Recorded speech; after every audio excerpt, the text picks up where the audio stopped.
Goeiemiddag almal, baie welkom by Kom ons gesels. Nou vandag wil ek met julle gesels oor iets wat my nogal na in die hart lê. Gistermiddag by ons netbaloefening reën dit en ek en my span sit en gesels en ons het eintlik 'n behoorlike ken mekaar sessie. En so begin ons toe nou praat oor waardes en waardesisteme en ek het vroeër vanjaar het ek vir 'n hele klomp naweke in 'n ry by Raloka Ranch gewerk waar ek met die kinders 'n tangram model gedoen het waar ek 7 waardes gebruik het en dat mens baie keer moet aanpasbaar wees en dat jy ook hierdie 7 waardes in jou lewe nodig het. En een van die waardes is eerlikheid.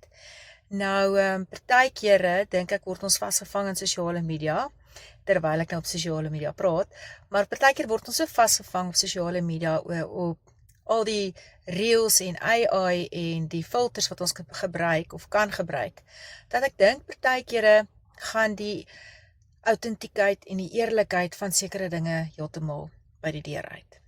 So, toe gaan ek, terwyl ek nou wag vir my dogter, gaan koop ek vir my 'n red cappuccino by Plato. En die ou vra of ek wil heuning en kaneel by hê en ek sê nee dankie en hy sê, so you just want it just like that. Nou, just like that, partykeere dink ek moet ons 'n bietjie meer just like that wees. Dalk net, wat jy sien is wat jy kry, maak nie saak wat die omstandighede is nie.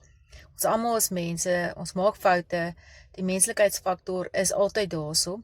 Ons hoef nie altyd perfek te wees nie, ons kan nie altyd 'n perfekte vierkant wees nie, maar ons kan ons perfekte unieke self wees. So hoe's daai vir 'n woensdagmiddag stukkie wysheid? Ons gesels gou weer.